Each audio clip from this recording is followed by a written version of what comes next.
Hi, my name's Anton, and I've got cervical dystonia. This is the second in a series of videos I'm doing about my personal journey with this disorder. So what I wanted to talk about is go a bit deeper into the symptoms and the impact that they've had on me. And I think if I talk about the sort of journey a little bit, I think that will kind of explain things a little bit more than just listing the symptoms. So the earlier stages of this started with just an occasional head twitch, and this is start of last year. So I'm making this video April 2023, so I'm talking about January 2022, somewhere around then, when I started noticing that I was having these occasional head jerks, and I was busy at work at the time and I was stressed. I had a lot on my mind. I really didn't give this a lot of attention or thought. It was a little bit weird, but I wasn't, particularly bothered by it. I just thought it was some kind of strange tic or something that I had. And then I've realized a lot of things in hindsight, when I can put all of the pieces together. But gradually this kind of evolved over a few months. It became a bit more frequent, so I became more aware of it, and I Googled it and I found something. I thought I had an idea of what it was. I found this term, essential tremor, and that wasn't the correct diagnosis, and I think that's a fairly common misdiagnosis, and these things happen when you try and diagnose yourself using Google, and have limited information as well, right? But there was I was worried that there was something wrong with my brain, but there was no pain, and it really wasn't disrupting my life, particularly at that point. Over the next few months, I think I started having this pulling to the side that I have now, but it wasn't so strong. And you have these muscles which, for every set of muscles you have which are pulling in one direction, you have opposite muscles which balance out those. So you've got agonist muscles which make making an action happen, and then you have antagonist muscles which are balancing that. And I think in that early stage, this kind of battle between the muscles was just playing out kind of unconsciously, and those antagonist muscles were able to just balance out that extra force. And I was doing things like, what I actually became aware of first was that I was doing a lot of touching my face all the time, and touching the back of my head. And I thought that was the strange thing.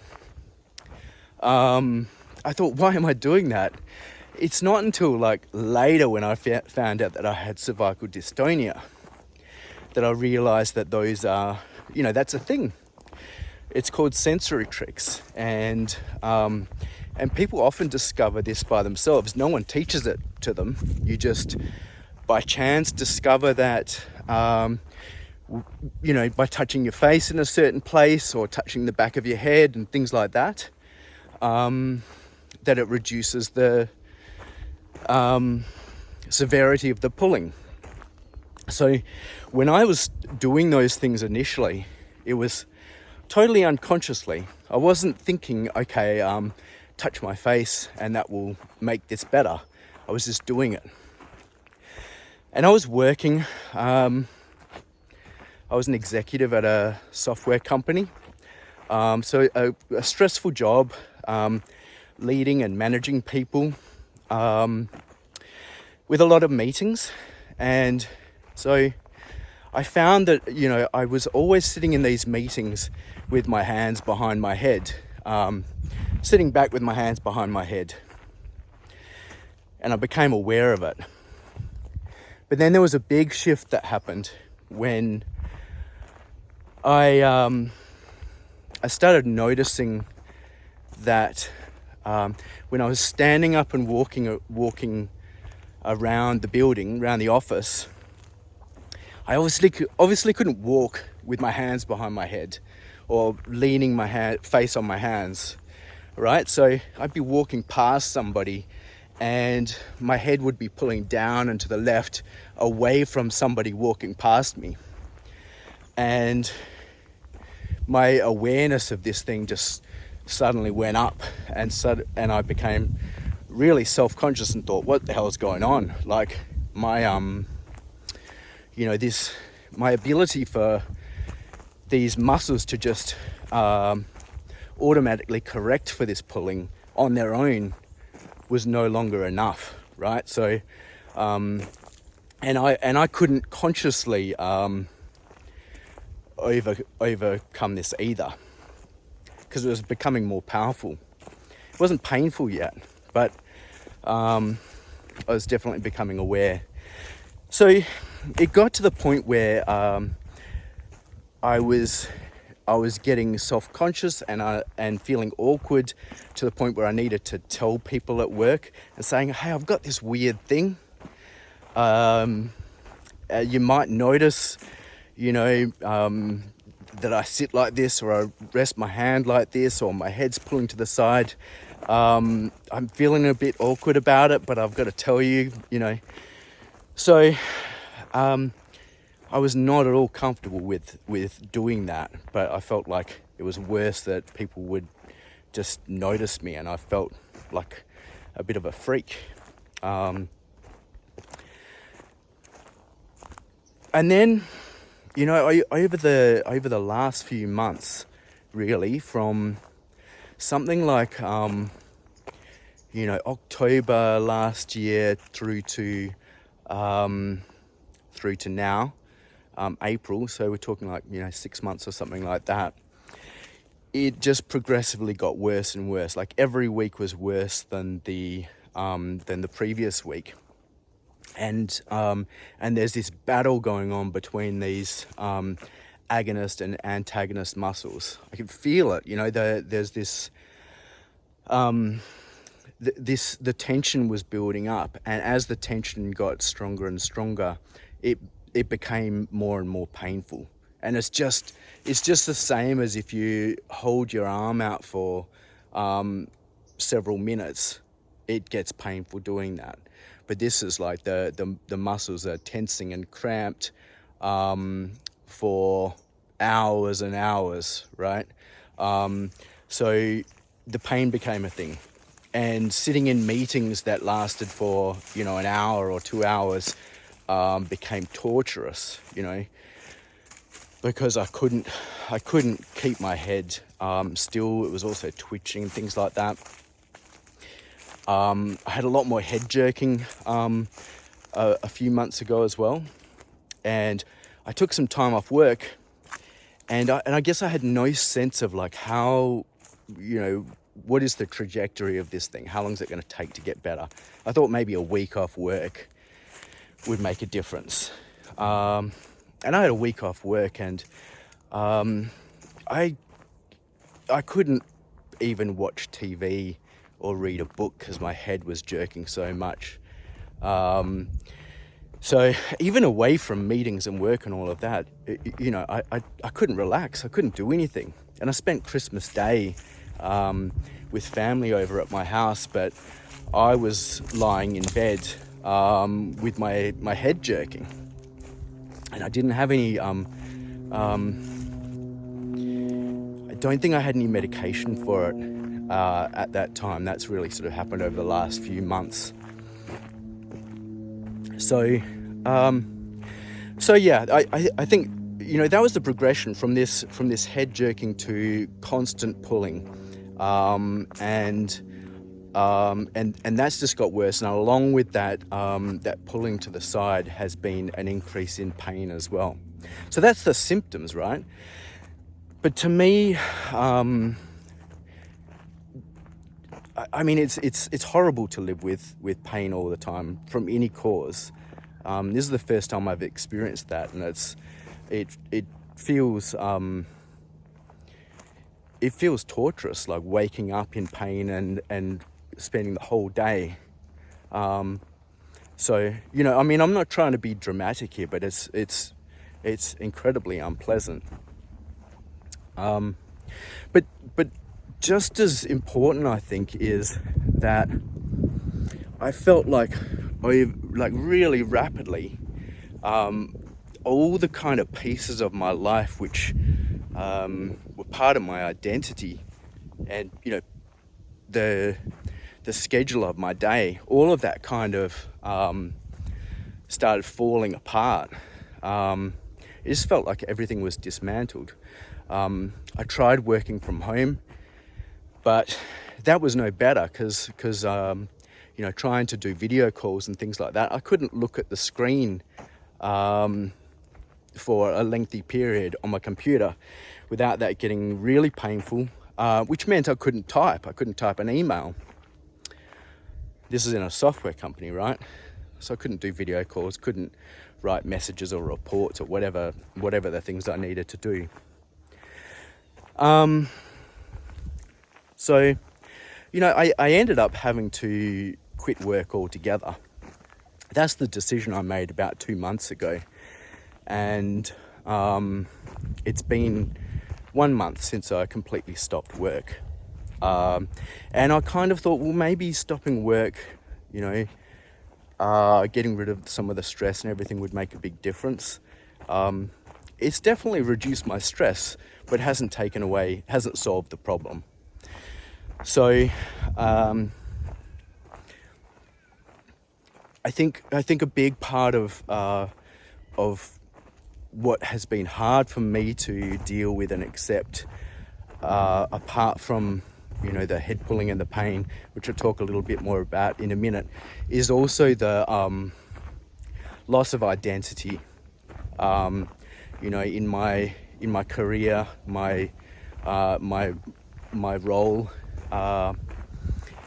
and a lot of other things in my life as well, because when you can't look straight ahead,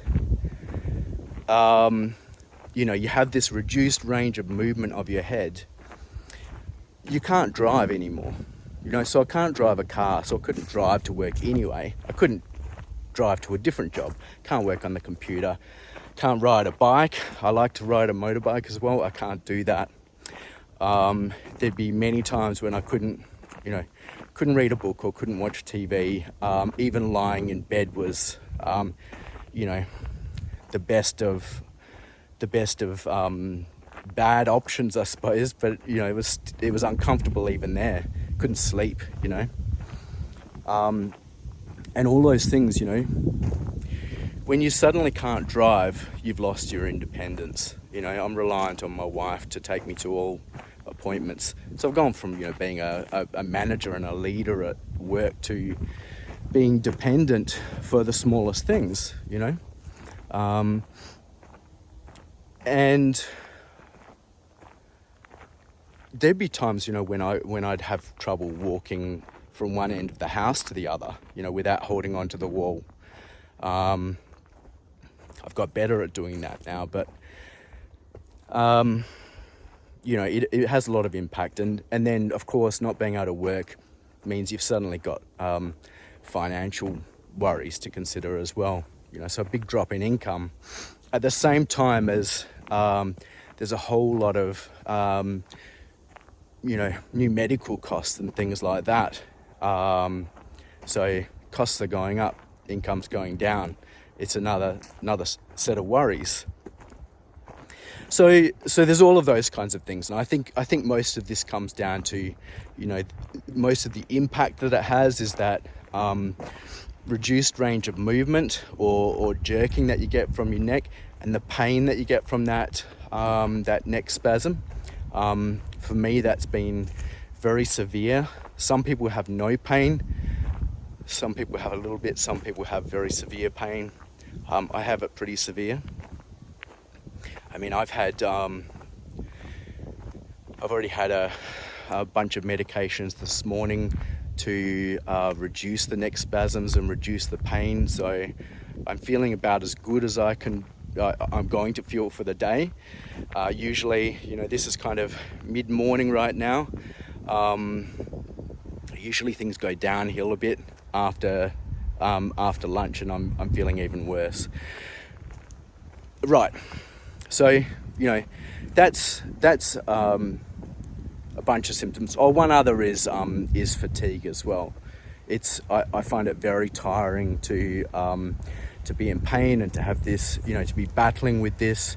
So there would be days where I'd spend most of my time, up to 23 of the 24 hours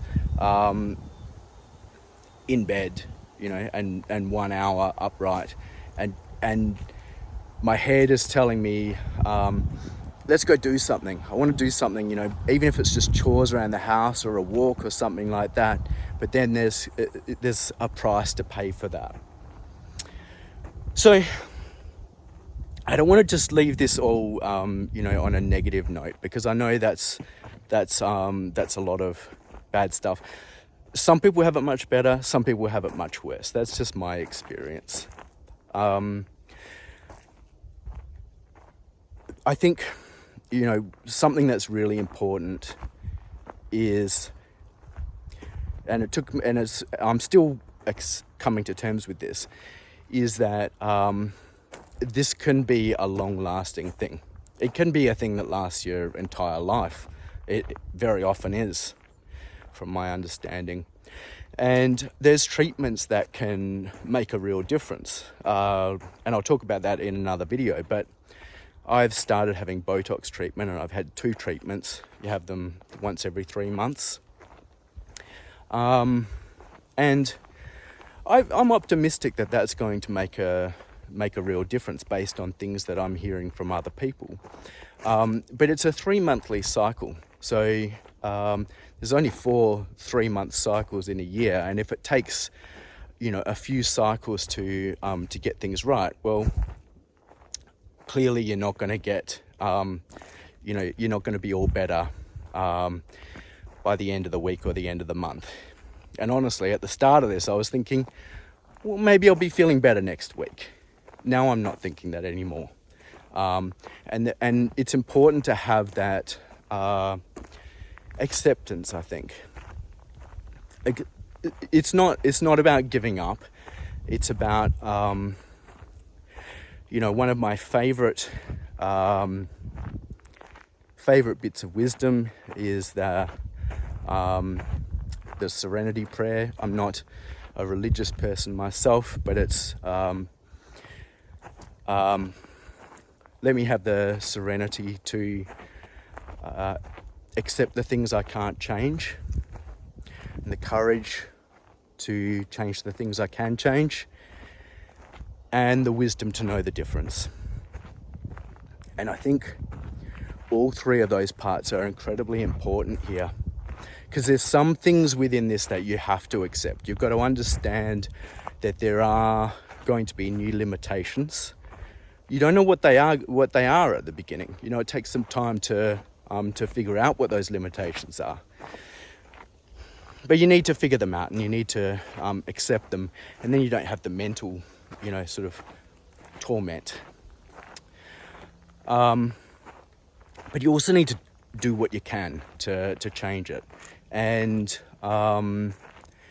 to take responsibility for it. Not just be reliant on your doctor or health professionals to make you better, but to do what you can to make things better. And that includes your own, working on your own mental well-being and acceptance, and facing the changes that you need to make. And then having the wisdom to know the difference. I guess, You start off with any chronic illness, I suppose, with very limited knowledge or understanding of what it is you're facing and what the journey is going to look like. But you don't have to develop that wisdom on your own. There's other people who've walked that path before, and I'm getting huge value from talking to other people. You know, some people have been, everybody's at a different point in their journey. Some people who've gone through hell and found a place of serenity, I suppose, peace and things that they've figured out how to get to a place where things are as good as they can be, and sometimes that's very good. Other people who are, in the same place I am in my journey, but have learned their own things, and other people who are right at the beginning of their journey. And if we share with each other, I think, it helps us all to develop that wisdom to know how to approach this as best as possible. So I'm going to talk in future videos about some of the treatments, some of the things that have worked for me and that work for other people as well. Not just medications and medical treatments, but other things as well. And yeah, so I hope to see you in future videos, and hopefully some of this has been helpful for you. See you later.